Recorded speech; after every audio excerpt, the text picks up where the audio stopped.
అనగనగా సరయూ నదీ తీరాన అయోధ్య అని ఒక అందమైన నగరం ఉండేది. వీర పరాక్రమములు గల దశరథ మహారాజు పాలనలో అక్కడి ప్రజలంతా సుఖశాంతులతో వర్ధిల్లారు. దశరథునికి కౌసల్య, సుమిత్ర, కైకేయి అని 3 సతీమణులు. మహారాజు గారికి చాలా కాలం సంతానం కలగలేదని చింతిస్తూ ఉండగా వశిష్ఠముని అశ్వమేధం, పుత్రకామేష్టి అని 2 యాగాలు చేయాలని సెలవిచ్చారు. ఆ యాగఫలమే మహారాజుకి రామలక్ష్మణ భరత శత్రుఘ్నులు జన్మించారు. ఆ 4 గొప్ప వ్యక్తిత్వమే కాకుండా యుద్ధ వీర పరాక్రమములు సంపాదించారు. ఒకనాడు విశ్వామిత్రుడు తమను రాక్షసుల బారి నుండి రక్షించాలని దశరథుని కోరగా రామలక్ష్మణులు వెళ్లి మునీశ్వరులను రక్షిస్తారు. అటు నుండి మిథిలాపురానికి చేరిన రాముడు జనక మహారాజు తలంచిన స్వయంవరంలో విల్లు విరిచి సీతను గెలిచి పెళ్లాడి అయోధ్యకు తీసుకువస్తాడు.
అయ్యో అయ్యో, విన్నావా ఈ ఘోరం? రాముడు రాజైతే అతని తల్లి కౌసల్య రాజమాత అవుతుంది. నీ కుమారుడు భరతుడు ఎప్పటికీ రాజు కాలేడు. సంభాసర వధలో సాయపడినప్పుడు దశరథుడు నీకిచ్చిన 2 వరాలున్నాయిగా, ఇప్పుడు అవి అడుగు. సరేనా? నేనొస్తానమ్మా. ప్రభు, నాకు ఇచ్చిన 2 వరాలను తీరుస్తారా? ఏమిటి కైకేయి? నా కుమారుడు భరతుణ్ణి రాజుని చెయ్యాలి. రాముడిని 14 సంవత్సరాలు వనవాసానికి పంపవలను. కైకేయి, నీకు మతిపోయిందా? నీ గారెల ముద్దు బిడ్డైన రాముడిని అడవిలోకి పంపమని అడుగుతున్నావు. శోకతప్త హృదయంతో దశరథుడు కుంగిపోతాడు.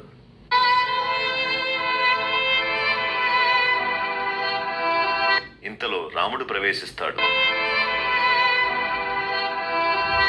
కుమార, భరతుని రాజుని చెయ్యాలని, నిన్ను 14 ఏళ్ళు వనవాసానికి పంపాలని నన్ను కోరింది.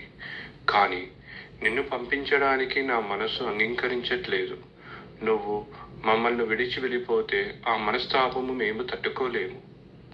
సత్యధర్మవంతులైన మీరు పుత్ర వ్యామోహంతో ఇచ్చిన మాటను తప్పడమా తండ్రి?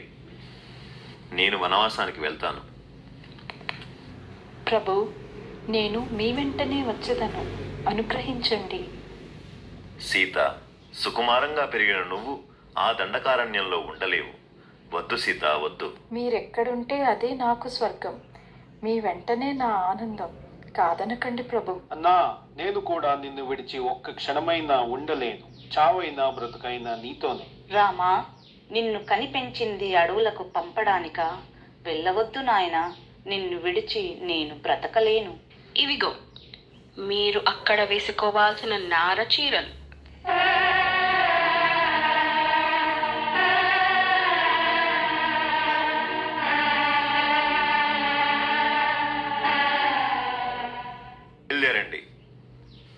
అలా బయలుదేరిన రాముడు దండక అనే అరణ్యము చేరుకుంటాడు.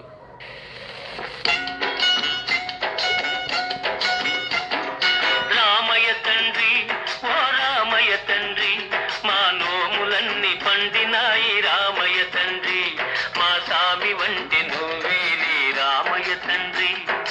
రామయ్య తండ్రి, ఓ రామయ్య తండ్రి, మా నోములన్నీ పండినాయి రామయ్య తండ్రి, మా సామి వంటి నువ్వేలే రామయ్య తండ్రి.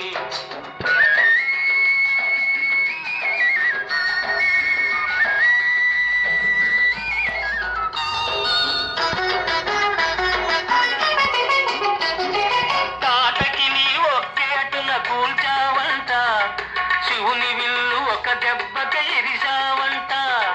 తాటకి నీ ఒకే అటున కూల్చావంట, శివుని విల్లు ఒక దెబ్బక ఎరిసావంట. పరశురాముడంత ఓన్ని పారదరిమినావంట. ఆ కథలు చెప్పుతుంటే విని ఒళ్ళు మరచిపోతుంటా. రామయ్య తండ్రి, ఓ రామయ్య తండ్రి, మా నోములన్నీ పండినాయి రామయ్య తండ్రి, మా సామి వంటి నువ్వేలే రామయ్య తండ్రి.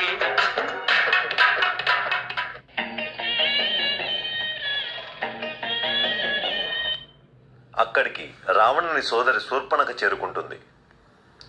అఖండ తేజస్సు గల రాముని చూసి తాను పెళ్లాడమని కోరుకుంటుంది.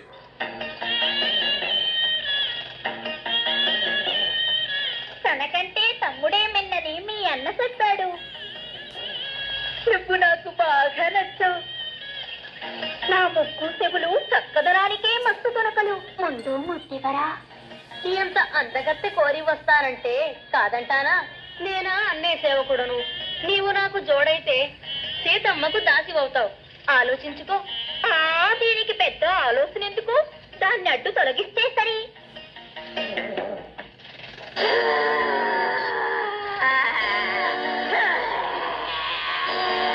లక్ష్మణ, ఆలస్యం ఎందుకు? దాని ముద్దు చెల్లించు.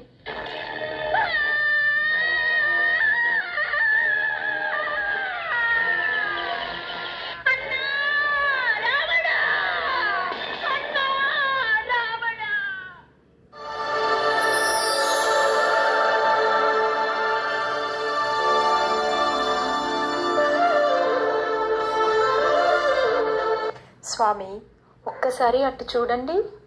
స్వర్ణజింక బా, ఎంత బాగుందో కదా. నాకు ఆ జింక కావాలి స్వామి. అలాగే దేవి, ఉండు తెస్తాను. అన్నా, ఇదేదో రాక్షస మాయలా కనిపిస్తుంది. బంగారు జింక గురించి ఎక్కడైనా విన్నామా? నా దేవి కోరాక అది నిజమో మాయో తేల్చుకుని వస్తాను. అప్పటి వరకు వదిలిన జాగ్రత్తగా చూసి. సీత, లక్ష్మణ, సీత, లక్ష్మణ. లక్ష్మణ, విన్నావా? నా స్వామి ఏదో ఆపదలు ఉన్నారు. త్వరగా వెళ్ళు. వీర పరాక్రముడైన అన్నకు ఆపద అసంభవం. అయినా అన్న వచ్చే వరకు మిమ్మల్ని విడిచి నేను వెళ్ళలేను. అంటే అన్నకు ఏమైనా పర్లేదా? ఇప్పుడు నీ దుర్బుద్ధి నాకు అర్థమైంది. నా స్వామికి ఏమైనా జరిగినా నేను మాత్రం నీకు దక్కను. తల్లి, ఎంత మాట అన్నావమ్మా. నిత్యం దైవంగా కొలిచే అన్న అర్ధాంగివి నాకు తల్లి కంటే ఎక్కువ. అలా అయితే నేను ఆజ్ఞాపిస్తున్నాను, తక్షణమే వెళ్ళు. ఆజ్ఞ వదినా, కానీ మేము తిరిగొచ్చే వరకు ఏం జరిగినా ఈ రేఖను దాటి బయటకు రావద్దు. అన్నా. లక్ష్మణుడు వెళ్ళగానే రావణుడు ఒక బిచ్చగాడి రూపంలో సీత వద్దకు వస్తాడు. భవతి భిక్షాం దేహి, భవతి భిక్షాం దేహి. స్వీకరించండి. ఏమది దూరంగా నించుని మమ్మల్ని అవమానిస్తున్నావు? గీత దాటి వచ్చివ్వు. రాలేను స్వామి. ఈ గీత దాటి రాదని మరిది గారి ఆన. ఓం నమ శివాయ్. శివాపచారం చేస్తావా? గీత దాటి వస్తావా?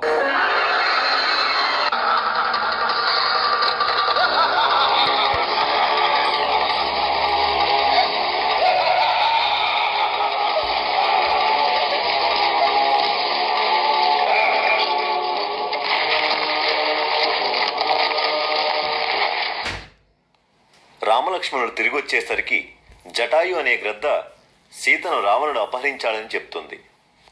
తన సీతను కోల్పోయినన్న బాధతో ఉన్న రాముడు నిద్రాహారాలు మాని సీత గురించి ఆలోచిస్తూ దుఃఖిస్తూ ఉంటాడు.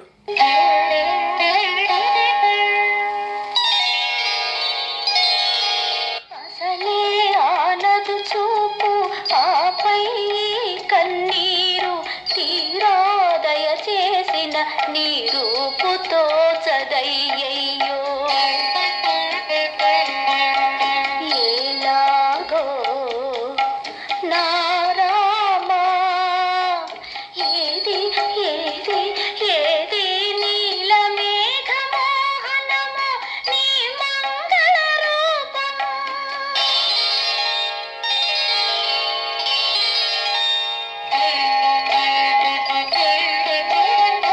కొలను నడిగి తేట నీరు కొమ్మ నడిగి పూల తేరు పట్టు నడిగి చెట్టు నడిగి పట్టుకొచ్చిన ఫలాలు పుట్ట తేనె రసాలు దూరవేవో కాయలేవో ఆరమొక్కినవేవో గాని ముందుగా రవ్వంత చూసి విందుగా అందియనా విందుగా అందియనా ఊరికే కొలను నీరు ఉలికి ఉలికి పడుతుంది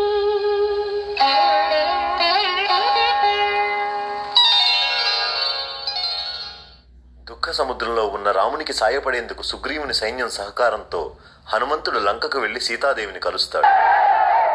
శ్రీరాంజనేయం ప్రసన్నాంజనేయం ప్రభాదేయకాయం భగీతి ప్రదాయం భజే వాయుపుత్రం భజే బాలగాత్రం భజేహం పవిత్రం భజే సూర్యచిత్రం భజే రుద్రరూపం భజేహం భజేహం భజేహం భజేహం భజేహం.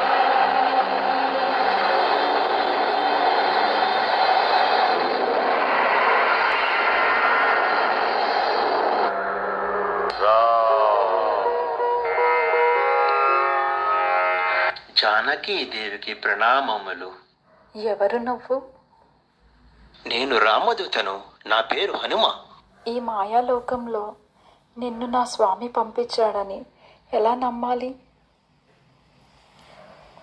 ఈ అంగుళికం చూడండి. ఇది నా స్వామిదే. హనుమ, నా స్వామి ఎలా ఉన్నారు అక్కడ? మీరు లేని జీవితము శూన్యమనుకు నిక్కడు దుఃఖించుచున్నారు. రండి తల్లి, మిమ్మలను ఇక్కడి నుంచి తీసుకుని వెళ్ళేదను. లేదు హనుమ, దొంగతనముగా నన్ను తీసుకొచ్చిన వాడిని యుద్ధమున ఓడించి నా స్వామి నన్ను తీసుకెళ్తారు. అప్పటి వరకు నేను ఇక్కడే ఉంటాను. ఇదిగో ఈ చూడామని నా గుర్తుగా ఇవ్వు స్వామికి. అలాగే తల్లి, సెలవు. జై శ్రీరామ్. దేవి, నీ కృపా కటాక్షణాల కోసం అనుక్షణం తప్పిస్తున్నాను. ఈ లంకేశ్వరుని అనుగ్రహం కోసం చేయి చాచి అడుగుతున్నాను. నీ ధ్యాసే నీ ధ్యానం తప్ప. నీచుడా, నేను నీకు ఎన్నటికీ దక్కను. సుందరి, నాకు మరణం లేదు. నేను మహేశ్వర ప్రసాదిని. చూద్దాం.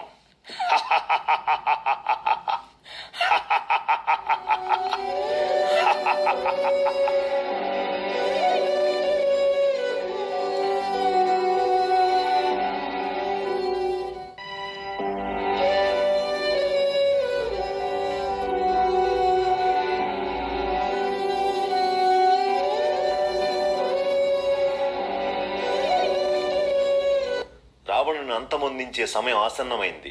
లంకకు వెళ్లే దారిని ఎలా తెలుసుకునేది? నాకు తెలుసు ప్రభు. హనుమంతుడు రామలక్ష్మణులను రావణ లంకకు తీసుకువెళ్తాడు. రామలక్ష్మణులను చూసిన రావణుడు,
సరిపా